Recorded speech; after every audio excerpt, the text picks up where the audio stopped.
What's up, Steno babes? It's your boy, Jack. And your girl, Des. We are two court reporters With one podcast. ready to tell you all of our stories. We're taking you through the court reporting profession through our eyes. So get ready because we're about to go on the record. Do you solemnly state that the testimony you are about to give shall be the truth? I do. Then let's go.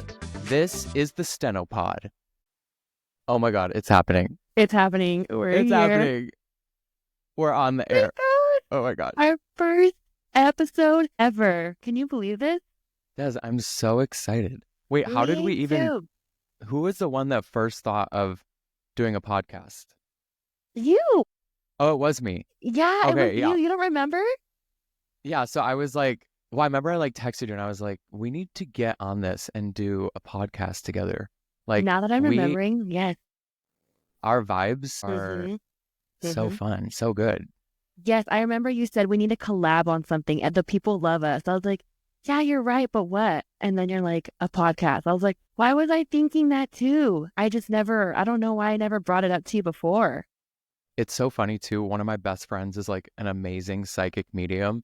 And last year he was like, in 2025, I see you starting a podcast with a girl who has dark hair and I see it being really successful. And I told him, I said, I hate the sound of my own voice. There is no way I could record a podcast and sit and listen to it. But then like all of a sudden it started like formulating and now here we are. I'm doing a podcast with a girl with dark hair. That's up. You have he literally said that? Yes. Why like did you never tell verbatim. me this? I know. So it's so Oh good. my God. And literally we just planned this like a month ago. I'm so excited. Yeah, Well, me too. to all of our listeners, welcome. We're so excited to have you here on the Steno Pod listening. We wanted to start this podcast because we're two working court reporters. We've seen numerous different versions of this field. We both have two kind of different perspectives, but feel like we have a bunch of experience in the field. And we kind of wanted to set the record straight too, because I feel like some people have this idea of what they think court reporting is like going into it. And we just want to let it all out and show you the ins and outs of this career, the good, the bad, and the ugly. So we're going And I on feel the like record. this could be like our safe space too, kind of, because I feel like on social media, you can't really you can't say much, you know what I mean? Like you have to be careful what you say, but here we can be a little professionally unfiltered. I like that. I really do like that. Absolutely. I love that too. Yeah. So, and Jack, wait a minute. How did we meet? That's so true. I feel like we met through TikTok. Yes, you stumbled into my live one day. I remember somebody brought you up. I remember like I was on TikTok live one time and somebody said, do you know Jack? And I said, I saw his TikTok one time and I said, and I hate to say this, but I didn't follow you right away. And I was like, but I saw your video. And I was like, yeah, I think I know Jack. And somebody had said like, oh, he's a freelance court reporter too. And I'm like, oh my God. I replied to that comment, or I just said, I need to find him again because there's not a lot of freelance reporters on here. I don't even know a lot either. So then I think you came into my life. I was like, that's Jack. Everyone was like, that is Jack. I was like, oh my gosh, he is here. I love that. No, I felt that I was so excited to see you. I was like, who is this? And then because the court reporting community is so small, I was like, we have to have mutuals somewhere. And then I found out, Molly, my really good friend Molly, and it was like all connected that way. And then we finally met at Steno in the City in person last year in Long Beach. I remember that. Yes. Yeah. And like, I felt like after Steno in the City, everything was like history. We just vibed right away. We hit Literally it off right so away. well. And it was the perfect place to hit it off, make like that, our friendship, because Steno in the City is so amazing. You know that. It's the funnest place to be. So I'm so glad that we met there. And I feel like we're going to do great here, honestly, because I don't know if you guys know if I told you guys, but we just had brunch, like, I think Friday, and we were there for 3 hours. All of a sudden, that's literally our MO. Like we're sitting there and before we know it, 3 hours goes by, 4 hours goes by. I remember coming home and the sun was like going down. I was like, I just was eating and it was 10 a.m. and now it's like nighttime, but it's because I spent all day with Des, like talking, chatting, blah, blah, blah, blah, blah. Yeah. But I love that. That's the kind of vibes we have. So let's get started. I want to know a little bit more about you. I know we talk a lot, but I want to like start from like the ground up. So who are you? Were you born and raised in California? I was born and raised in Southern California, to be exact. I've been here all my life. I was born Amazing. in Whittier, and then I moved to Roland Heights, and then my parents divorced when I was 14, and then we moved to Riverside, and I was there for so long before I moved back to LA County. So yeah, it's been quite a ride, but yeah, I started court reporting school when I was 19. Okay, No, wait. I So was before 20. you even started school, Mhm. what was the first introduction you had to court reporting? Was it someone? Did you see an ad somewhere? Like, how did you first get introduced to court reporting? Oh, I had jury duty. I had jury duty, and I wanted to be so bad. I was like, please select me as a juror. Like, I want to be on. And everybody wanted to get off. I remember they were like, I have this excuse. And I was like, oh, Your Honor, I can stay. Like, I would love to be on here. But at the end, the judge was like, you guys can talk to whoever you want. Oh no, he said you could talk to the attorneys, because attorneys like to talk to the jurors to get your perspective on why said this the defendant was guilty or whatever. Um, and I was like, can I talk to her? And he's like, who? And I was like, her right there. I didn't know what she was though. He's like, my court reporter. And I said, yes, I want to talk to her. And he's like, yeah, that's fine. She's like, me? And I was like, yes, you. I want to talk to you.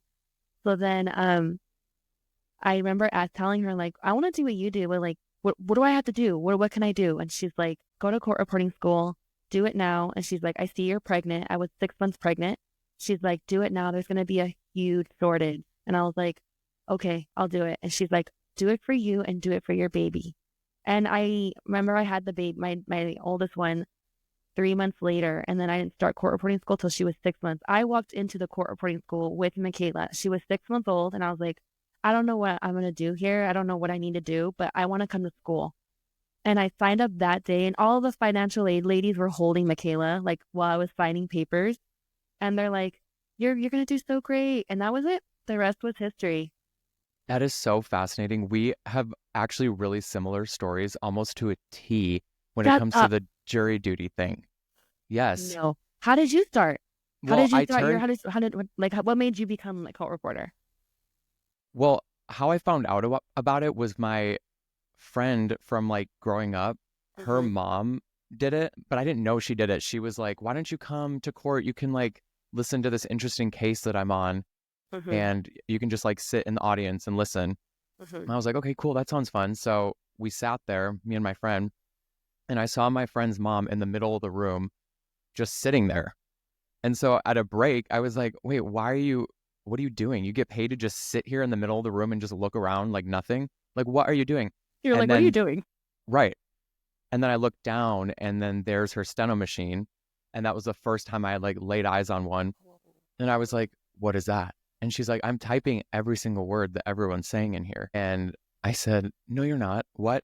I was like, wait, type what I'm saying right now.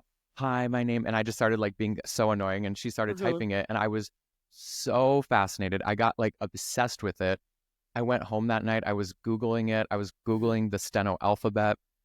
I just literally got so obsessed from that first moment. I started Googling schools as close to me as possible, like to my home in Orange County, and South Coast College popped up. And Mm-hmm. within 2 weeks, I was signed up and starting court reporting school. From like finding out about it to in class, my first day, it was like 2 weeks.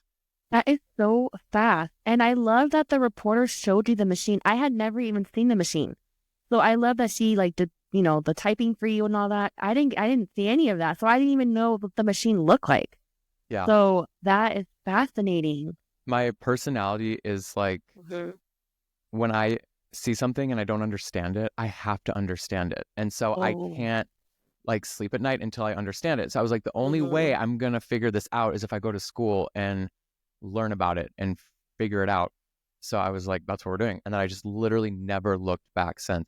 But jury duty was, I had a similar thing where I was like, I want to be on the jury. And I Mm-hmm. was like, I'll stay. I was doing the same exact thing. And that's when I first fell in love with like the legal process and like the court process and that whole, the Mm-hmm. energy of all of that was so fascinating to me and I just loved it. I But then agree. it took a few more years to like find court reporting through all of that. But yeah, that's so interesting. I love it. Yeah, because it's like a hidden gem when you think about it. Nobody really knows about it. And I'm like you. I was like, I want to do whatever it takes for me to get into the legal field. I want to be here. And I was like, I don't want to be an attorney, and I sure as hell don't want to be a clerk. No offense to them, the clerks. That job looked stressful enough. So I was like, I want to do something. And then that's when I saw her. And it's funny because I think how you just mentioned her machine was under the table. A lot of reporters write like that, and I don't ever see, and that's probably why I didn't see her machine at first, because it was under the table like that. And I was like, what is she doing? So I do love that she did that for you. Is your machine under the table when you write, or do you have it like high up? It depends on the day, honestly. I'll be honest. If I've had like one too many margaritas the night before, I have it high up. I don't know what it is. Like, that's like my blood flow. I don't know. It's like my blood flow through my arms is different. But if I'm like really tired, I slouch it all the way down. So it just depends on my mood, I think. What about you? I used to be where it's not up at all. It's all the way down, and it's completely slanted. Like tilted. Yeah, like completely this. Tilted, like flat. Yes. And so then I would just like, it just made my hands go straight out, and then I could type or I could write. Sorry, I always get that wrong when like, I know, we're writing. Me too. I know we're writing. We're not typing. I know, and Troy always says that. He's like, you guys are typing. I'm like, no, we're writing. I correct him, but I say typing too. But for whatever reason, the last like year, I've tried raising it and then just keeping it normal. And I don't know why. I think I just went through different vibes of it. I switch it up. I think it's like, you're like me. It depends on your mood for sure. Because now I want the standing tripod where I could stand and like write. If I'm at home in Zoom or at work, I can stand. But I don't know if I'll do that in person. I'm not that comfortable yet to be like standing there, kind of hunching over everybody. But on Zoom, I've thought about getting the standing one. But anyways, where we go. Well, I've seen people like walking around in the courtroom, like writing on their machine. So what? I've never heard of that. Walking around? Yes, like it's like over their neck. No, you're lying. And it's like sits and they like walk, not like walk around, but they walk around. Like they're like, okay. I'm like, what the hell? I mean, I'm kind of down. What are we like that? That kind of what that reminds me of, like people who the concession stand at like the Dodger Stadium. Yes, when you like go and they're like popcorn. Rough draft. It's that vibe. I would hate that though, because I, as a court reporter, try to be so inconspicuous and don't look at me, which that will be a whole other episode about how to blend in and not stand out as a court reporter in a bad way. Mm-hmm. We really, really need to be like just a fly on the wall. And that's what I aim to be at every depo. I do not want to be the center of attention for nothing, because I swear attorneys remember that. And yes, like you just said, we're going to get into that in another episode, because that is something we need to touch on for sure. Crazy. Okay. So how long did it take you to get through court reporting school? 2.5 years compared to, like, I feel like that's, for me, that was a long time. I know you got through it in like 30 seconds. 30 seconds. You did, Jack. Don't lie. I know you did. Okay, how long did it take you? Okay, from start to finish, how long did it take you? Well, from start to finish, I think it was probably like 2 years that I had, like my license, took my first job, that whole thing. Okay, how about start to finish, theory to qualifying?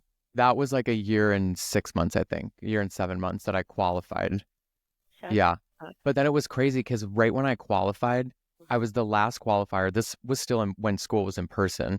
Mm-hmm. I took my qualifier, and then COVID started right away, like the next week. So the school shut down. They had no online program. They didn't know what was going to happen. We literally didn't know if we were going to have a state exam.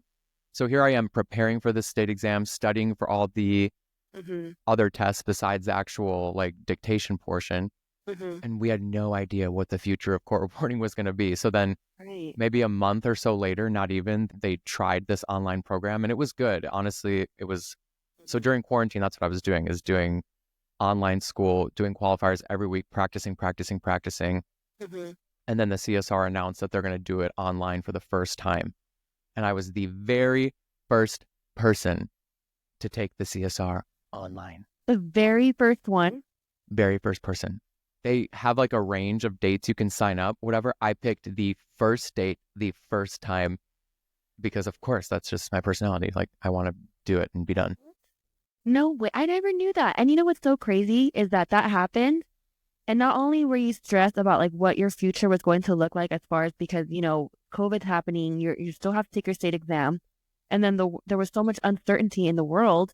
So you were also stressing from all of those things. And you still were the first one to sign up. Dude, I would have been the last one. I'm like, somebody else do it and you can let me know what happened. I can go from there. Because no Well, way.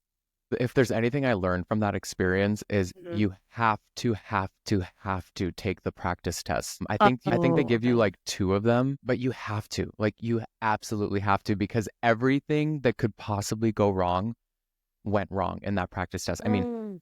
I got kicked Oh. out, the connection didn't Mhm. work, the notes didn't upload, like every Right. possible thing.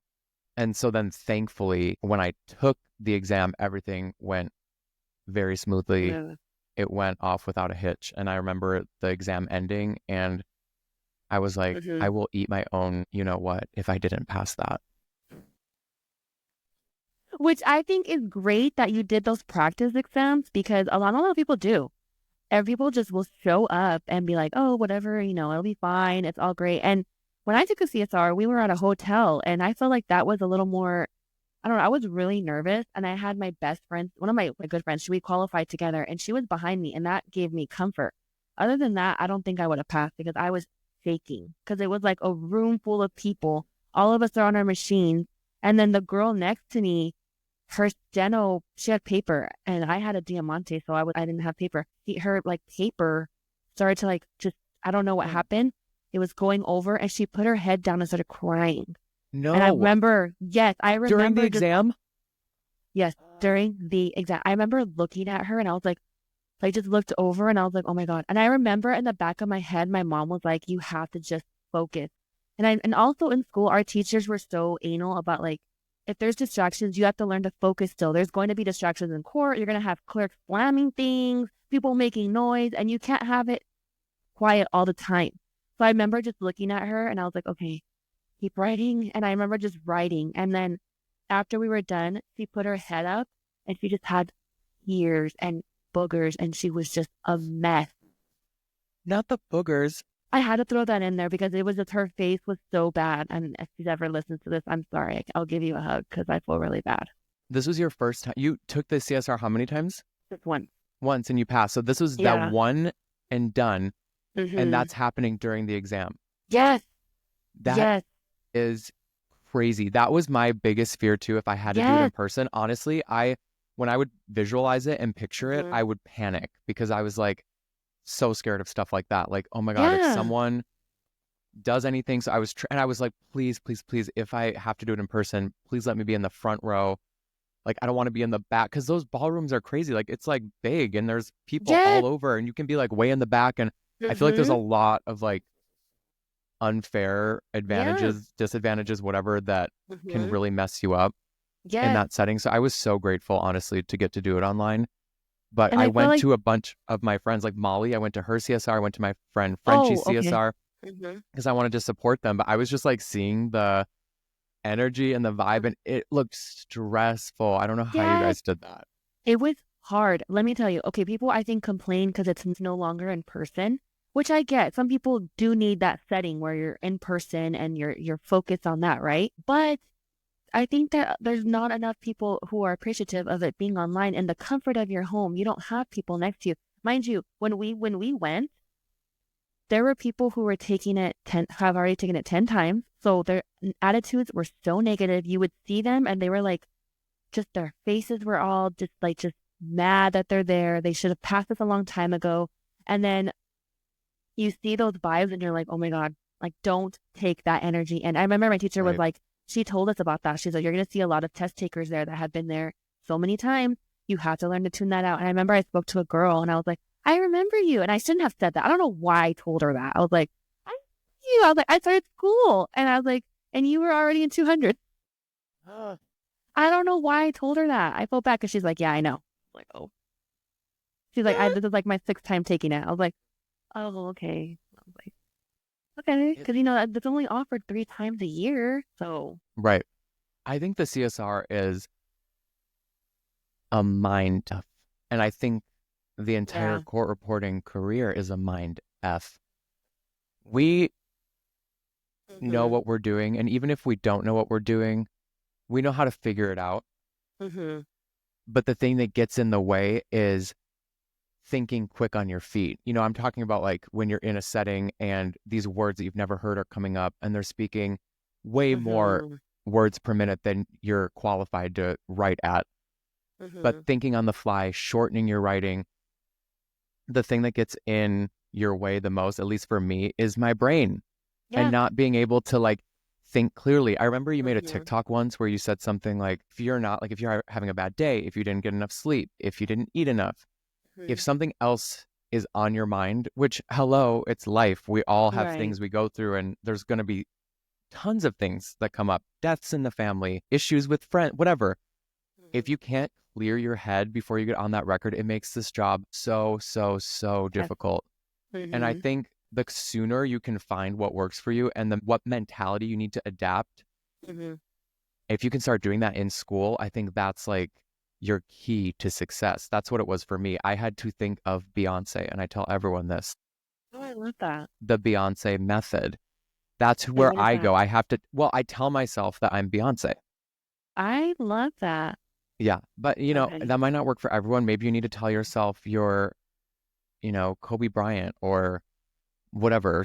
I don't know, Mm-hmm. whoever your person is that you idolize, you respect what they do and their craft. That's what I have to do. I have to go into this mindset of no one's touching me. Nothing's Mm-hmm. going to affect me. I'm walking into that room. People are going to look at me because I'm going to look cute and be ready and be prepared and smile.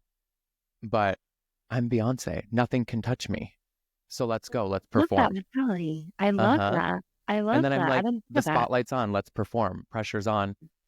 And so if you really hype yourself up like that, I feel like that helps me get through those moments of anxiety or things Mm-hmm. coming up. You know, the clerk slamming the stuff, the snot-nosed girl running snot down her face and her tears. Like you have to be in your own freaking thing Mm-hmm. so that none of that is going to pull you. But it's Right. hard. It is hard. And I think that because schools aren't, they're not really in person anymore as much, students aren't getting that. When we were in school, you too, you would see the negativity. People who have been in school for so long and they're just over it, and back then there wasn't another option. You either were in court reporting school or you were out, it was either one or the other. There were so many negative people and it was like you had to learn to tune that out. And I'm glad that we had that in a sense because I did learn to do that, tune that out. And now, when my mom passed away a couple years ago, everything would remind me of her. And I would be at work and I was like, one time, I think the day after her funeral, I went back to work, which I don't know why, but I did. And I think somebody brought up her name. They said Lourdes. And I literally was like, oh my God. And I remember the tears just coming. And I was like, no, no, no, no, no, no. We cannot cry here. Get it together. I remember telling myself, get it together, Des. I put my head down and I was like, get it together. I came back up and I was like, let's just do it. And then after I cried, but yeah, you have to learn to tune that out. So, That's oh my really God. hard. Yeah, it is. Because you're going to go through all that. It's life. How many times, it's just to switch gears, but also stay on the same thing. How many times have you ran into something like that where it's like someone's name is Desiree or they are like, okay, so on April 7th, you said that Mm-hmm. on April 7th is my birthday. Mm-hmm. I can't tell you how many times weird things like that happens. Or they'll say like Yes. my boyfriend's birthday, or Mm-hmm. they say like weird things that are related to my life, but you have to just sit there and be like, that's my birthday. Like, I'm Yes. gonna write and not. That Has was that having fun happened that to day. you? Where you're Yes. like, it's someone's birthday, or it's a lot of times it's dates, but Yeah. like, or even someone's like address where they live. I was like, oh my God, they live down the street from me. Like, that is so fascinating to me. I'm like, what a small world. Yeah, and it's funny because that happens sometimes. You're like, a date comes up and you're like, oh my, I think there was one time they said September 30th and it was my birthday. And they were talking about September 30th, the government came and like ceased operations on your business. And I was like, oh, that sucks. That day I was really like throwing it back. Hell yeah, you were. You got your business taken. I was over here like, having the time of my life. Yeah, the And you margaritas try were not to flowing. laugh. Like obviously you can't laugh, but like you're like in your head, you're like, wow, okay. But yeah, yeah, I totally understand that too.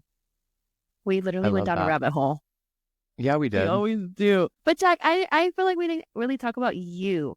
I Oh, know when I first met you, which is another thing Jack and I have in common. There's a lot of things Jack and I have in common. We are also Green Bay Packer fans. Go Pack Go. And Jack is from Wisconsin, and now yes. he's here. And just so I want you guys to know, Jack performed at the Green Bay Packers a game when he was 12. You guys need to YouTube that. It's Oh on my YouTube, God. and Jack is literally the cutest thing ever. He sang it so well. Sorry, Jack, I had to put that out there because I thought that was the cutest thing. So, I love what it. made you move to California? Tell us about your life in Wisconsin and then your move. Well, so I was on American Idol. Did you know You that? never told me that. Shut up. Yeah, I was on American Idol on season 13. When I tell you, Jack, that I feel like I'm best friends with a celebrity, I mean it.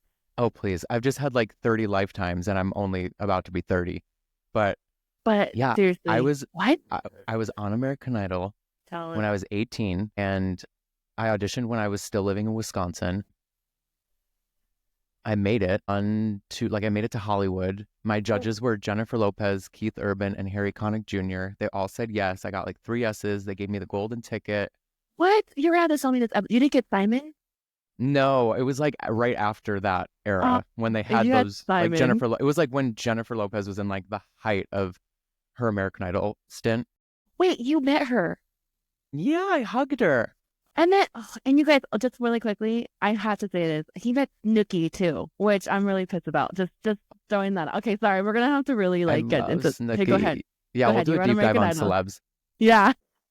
But yeah, so I went to Hollywood. That was my first time in LA was filming Mm-hmm. American Idol.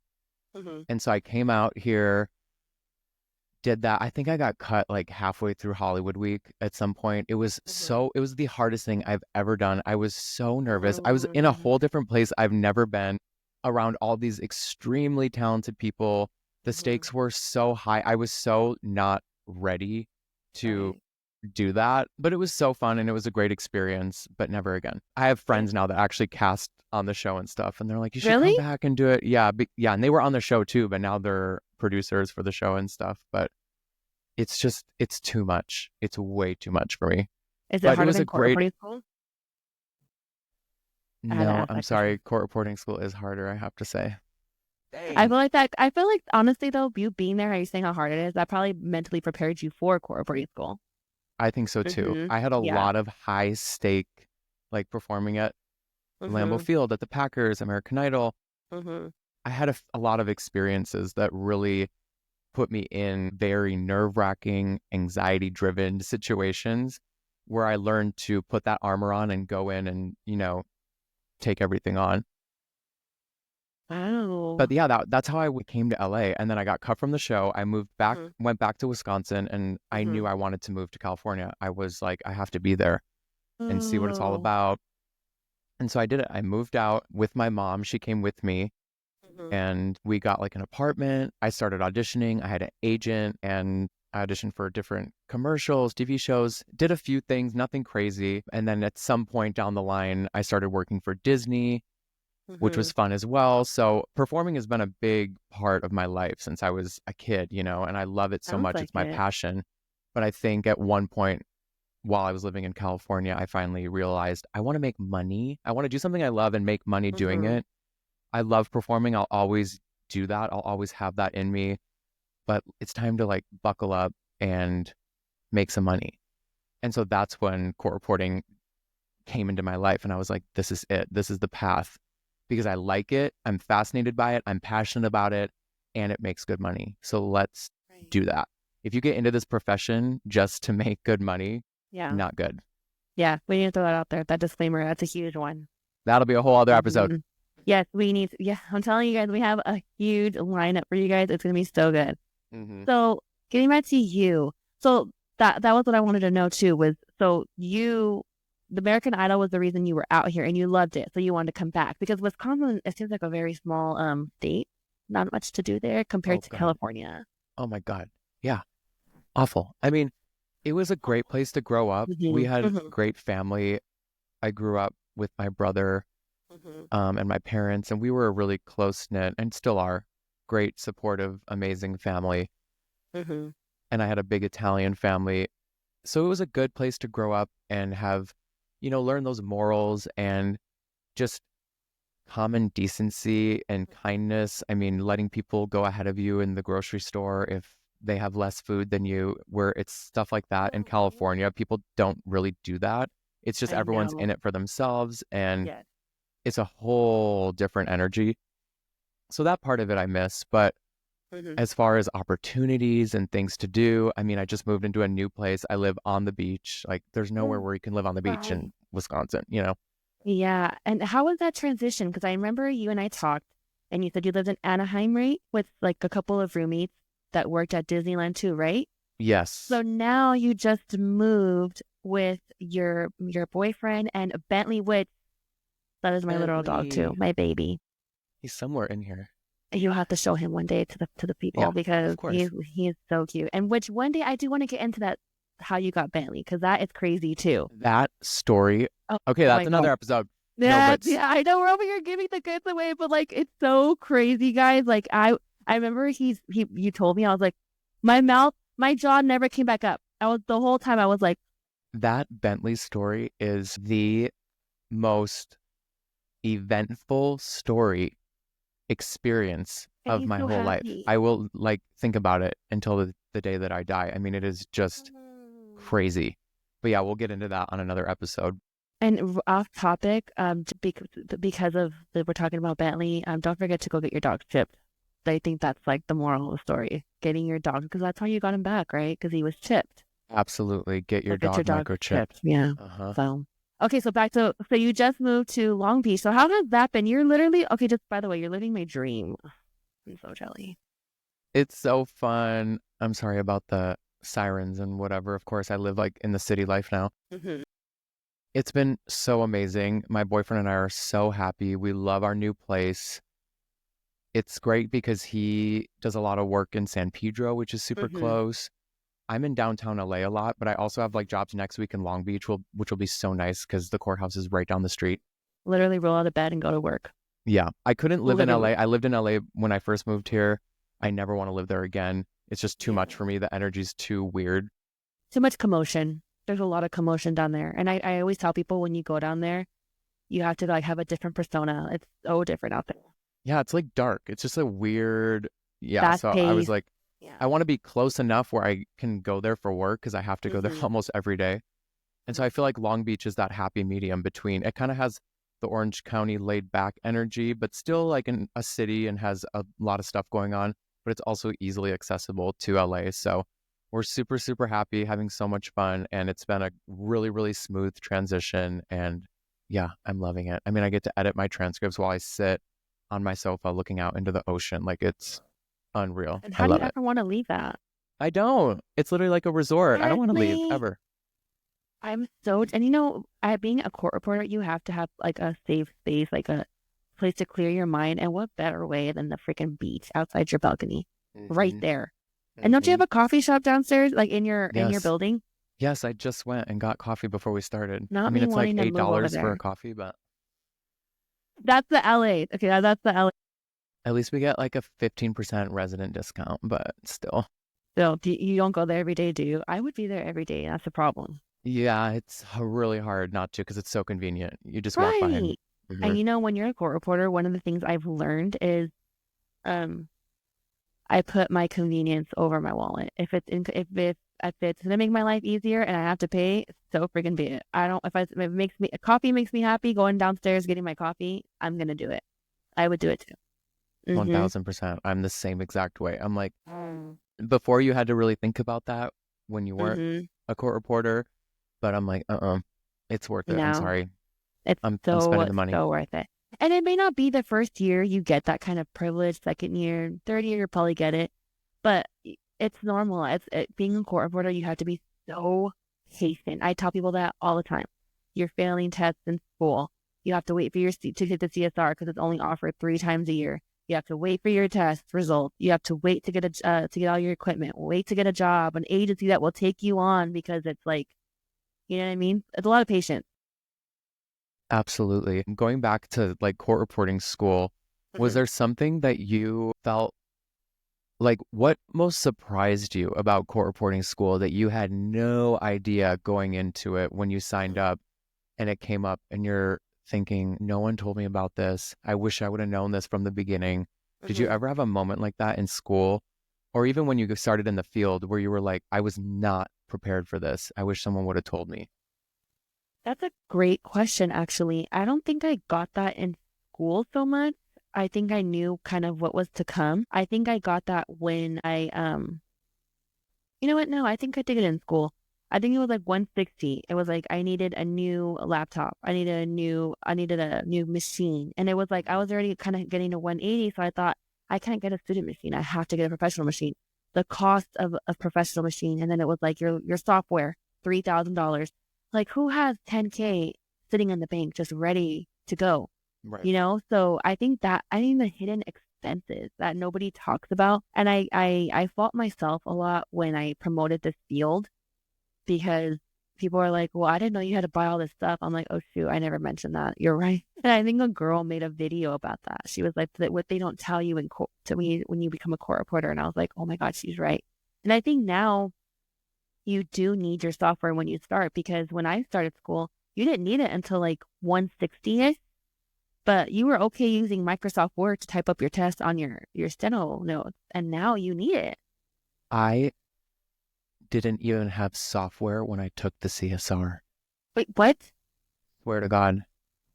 So what I did you had do? no, Des, I didn't know what What? software was. I literally was Wait, going you didn't through, know what software was? no idea.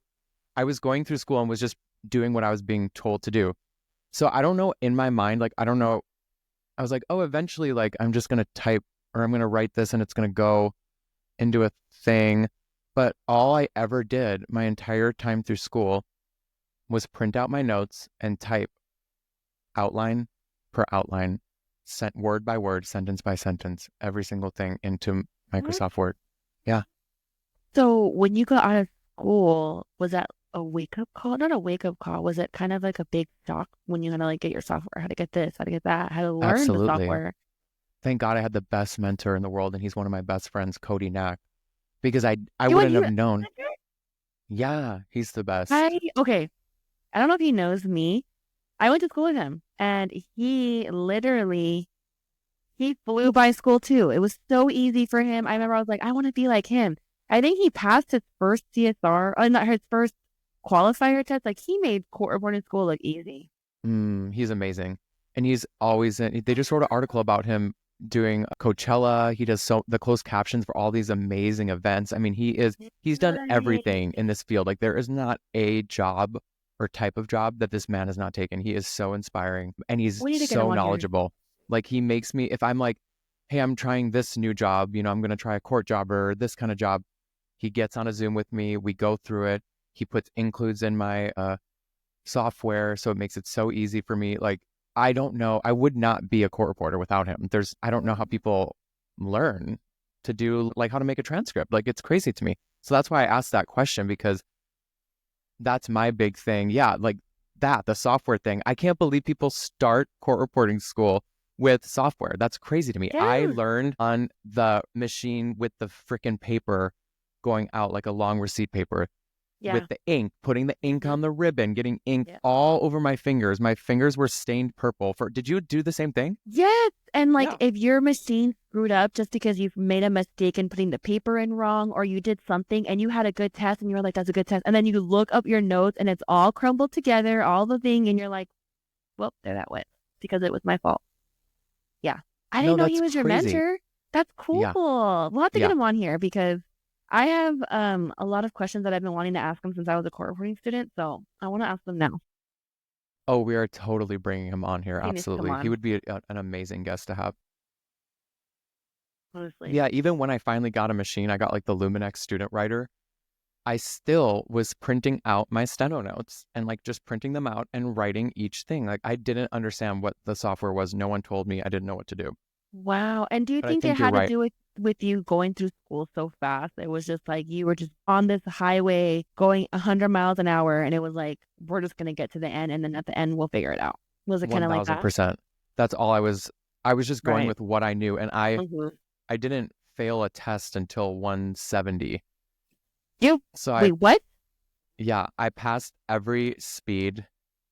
So you do like 3 tests per speed or whatever. I did not fail. You didn't fail a test. until 170. Yeah. So I think Shut your mouth. I was just in a mode of like, go, go, go, go, go, go. You know what to do. Like, so it was just my own process and I didn't ask questions. It was just go, go, go. Yeah, it First was of crazy. all, wait, really quickly, we're gonna have to get back to that. You did not you didn't fail a test till 170. Till 170. Okay, and I need to ask you this question because I know the people want to know, and I want you to be honest, okay? Because Okay.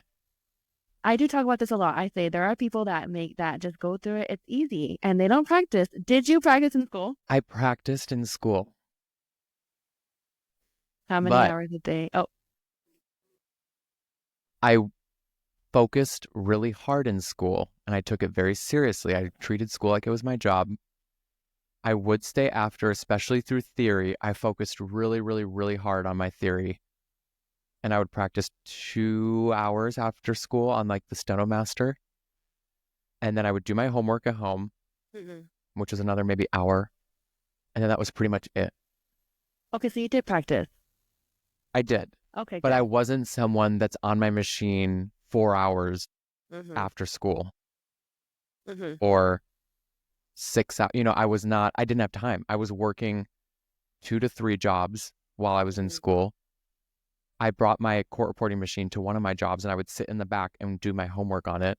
So I didn't have time. And I can't imagine people that have the kids that have, you know, all these other things going on. But it just shows you that you can do it. You did it. I did it. Yeah. We all have crazy schedules and it is absolutely possible to do it. Right. And I hope I don't ruffle some feathers here, and I'm not trying to upset anyone, but every time a student messages me, sometimes they'll say, I'm stuck, I'm this, I'm that, I can't get through. And the first thing I ask every single time is, are you practicing?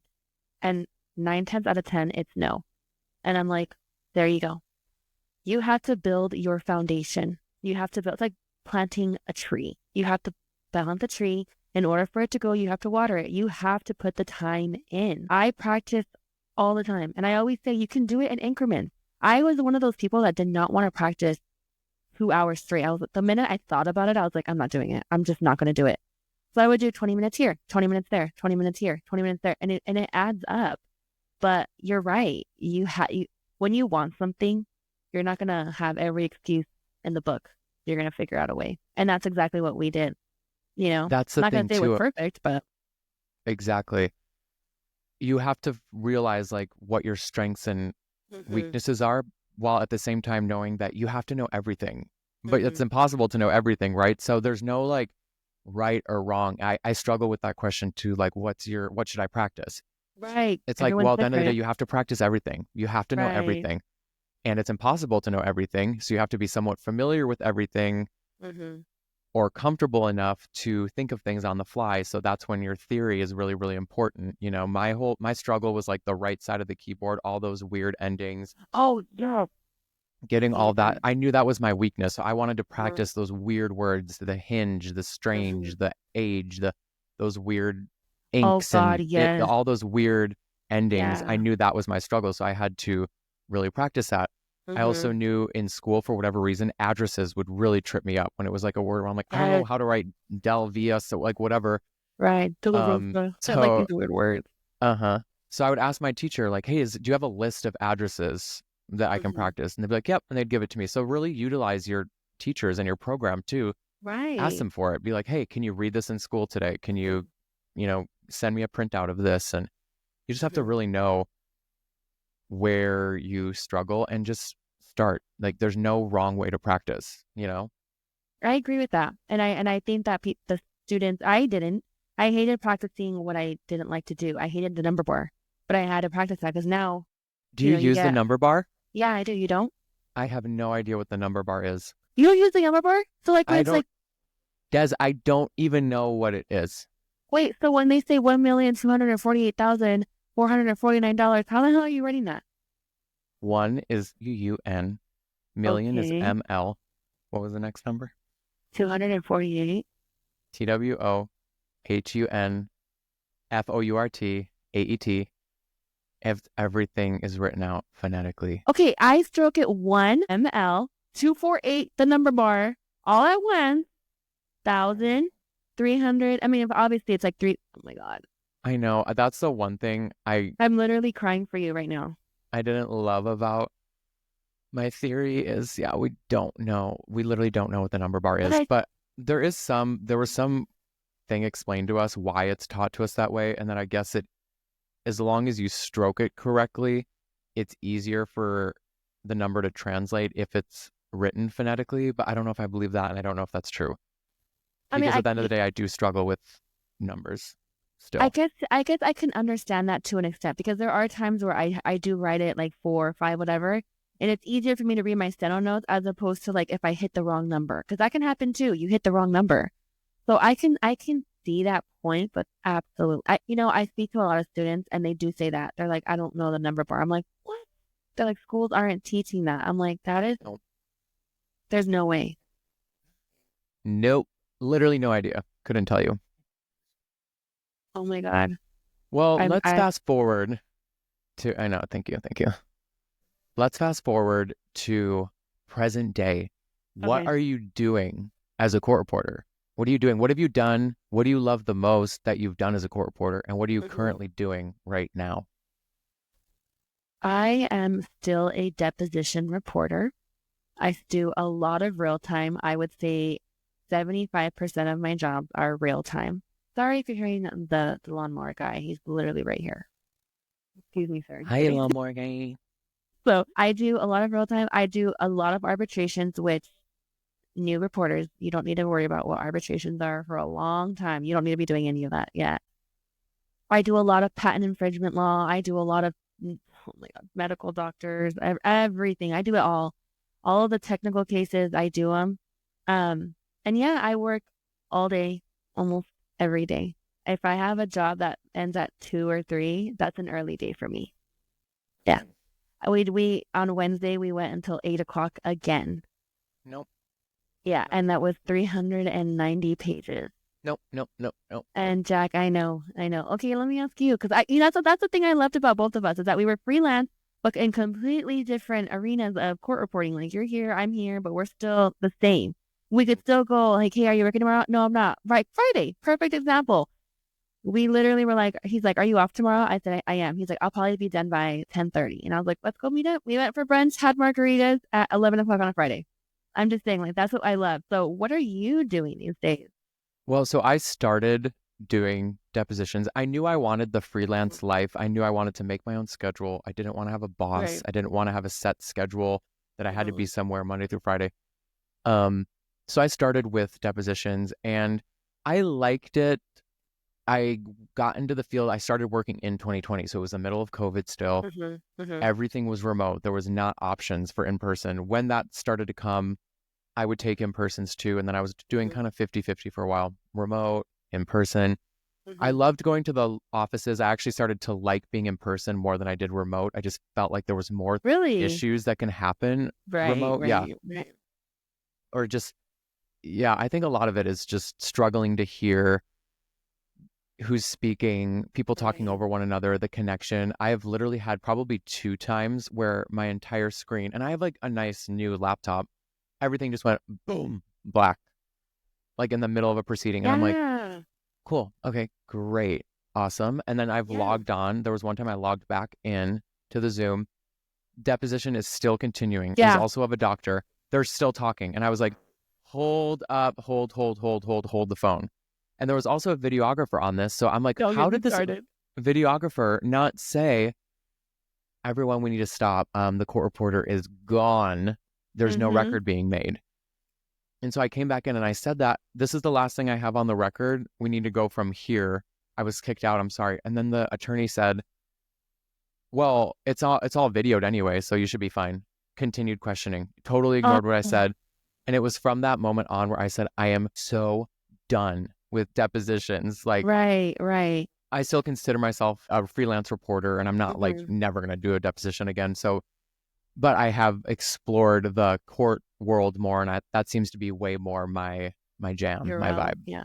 So that's what I'm doing currently, mostly going downtown every day and doing bench trials, motions, hearings. It's my goal to take a jury trial this year. And yeah, I love it. I love having the judge there, I think, to just police the situation. And, They have your back. On Friday, I was telling you, this attorney was talking so fast, like just trying to get everything out because it wasn't going his way, but he wanted to get all this information out to hopefully change the judge's mind. And the judge said, hold up, please stop, slow down. It's Friday. I've had a long week. I know the court reporter's probably had a long week. The last thing he needs to do is try to keep up with your mess that you're spewing out. Slow down. And I was like, Shut up. I love it. I love having a judge. I love it. Yeah, because it's like a voice for you. You don't have to be the one to be like, because I feel sometimes when you tell attorneys to slow down, they don't listen to you. But if it's a judge telling you slow down, then they're like, okay, like let's pump these brakes. You know what I mean? Absolutely. So you're lucky. Yeah. But I gotta admit, okay, you love court, but do you love some of the things that come with going to court? Like, it's loud. There's no Wi-Fi. Or there is Wi-Fi, but it sucks. You have to park I don't know. It's crowded. See, where I go to law firms or like arbitration, we have breakfast, we have snacks, we have coffee, and I'm by myself. You have like a whole. Do you ever come home like overstimulated? Yeah. Oh, for sure. There's definitely a lot of energy, and it's a whole different thing, and it's a learning curve, and I totally see why people don't like it. Right. Right. It's interesting to me that we all have our different things that we find and connect with in the profession. And that's the beauty of this profession is there's options. When I started school, I had no idea depositions existed. I had no idea what that meant. I didn't know that was a thing. Either. I was like, I'm going to court reporting school. Okay, I'm going to be a court reporter, going to sit in court and be, Right. But then I learned about that and it interested me and I'm glad I did it and got experience. I mean, I built my dictionary up like crazy. I said yes to everything. I did the crazy depositions all day. Experts, doctors, whatever. Right. The hard stuff. Yeah, it's hard. And that's the thing too, I think, how you just said we don't know, nobody knew about depositions. That is so true because when you tell people you're a court reporter, the first thing they say is, oh, what courthouse do you work in? Oh, do you work in the courthouse? And you're like, no, I don't. I do depositions. I go to law firms. That's the first thing they say. And Jack, really quickly, I want to touch on that because I know students are going to have a question about that. When you said you dropped off of the Zoom and you had come back on and the attorney was like, oh, just go ahead and, type it in basically, right? Like type it in from the audio. I have had that situation happen. And I want to let you know, like, or anybody, what you can do in that situation is say, that's fine, counsel, I'll do that. But I'm not certifying that portion of the transcript and say it on the record so they know you didn't hear it and you're going to hear it from the audio. And you can even put like a blurb, like the testimony from here, whatever, to here was typed, but it was not. You could put like a blurb to some, like basically that you heard it. And I mean, you just got this from the videographer's audio, wherever audio you got it from. And that you're not certifying that because if anything happens, it could be like, hey, I told you. I came back on and told you, and you told me to do this, but I can't, you know what I mean? So that's what I would have done. Absolutely. Yeah, I love that. I know that now. I would have totally put a blurb. I can't remember what I did if I wrote it. I'm that person where I'm like, well, that's not the record I took. So I'm going to put, right. Whereupon court reporter was kicked out. Whereupon court reporter came back. Like, I'm like, you know what? Sorry. No lie, the whereupon before a blurb is like kind of like a big like not F you, but kind of like a big like shut up. 1000%. It's the nicest way to say some shit happened and I'm confronting it politely and this is how I'm handling it. Yes. Anytime you see that whereupon something went down. You pissed the court reporter off, and we're putting this in here. So. The only time it's good is at the end of the transcript, whereupon the proceedings concluded, because we're done, which I think leads us to the end of this first episode of the Steno pod. You guys, this is so amazing. This was so awesome. I'm so excited for the future of this podcast, and we have so many things to cover in this field. We are literally just getting started. We want you to send us questions in too. You can write on our Instagram, DM us. Subscribe to our YouTube channel, leave comments there because we will do a whole episode of answering your specific questions. Yes. And I do want to maybe, Jack, I don't know if you're okay with this, at the end, kind of like give a little bit of a teaser for what's to come next. We do have someone coming next week who I know you guys have heard of her. She is amazing. We are excited to hear her and see her. But yes, you guys don't want to miss next week's episode. And let us know what you guys think. You guys can be honest with us too and tell us like, hey, we didn't like this or do this or touch more on this. Jack, you said this. Des, you said this. Can you touch more upon this on next week's episode? We are here for you guys always. And next week we should have mimosas or like margaritas. Ooh, absolutely. I'm down for that. You do not want to miss next week. Des is right. We basically have a celebrity coming on the pod. Okay. Steno Liberty. Yeah. She's a big deal. She's a big deal. It's going to be really exciting. We can't wait. Well, thank you all so much for listening in. Subscribe to our podcast to listen to us every Friday, and we will see you next week. Love you all. Have a great week. Bye. Practice.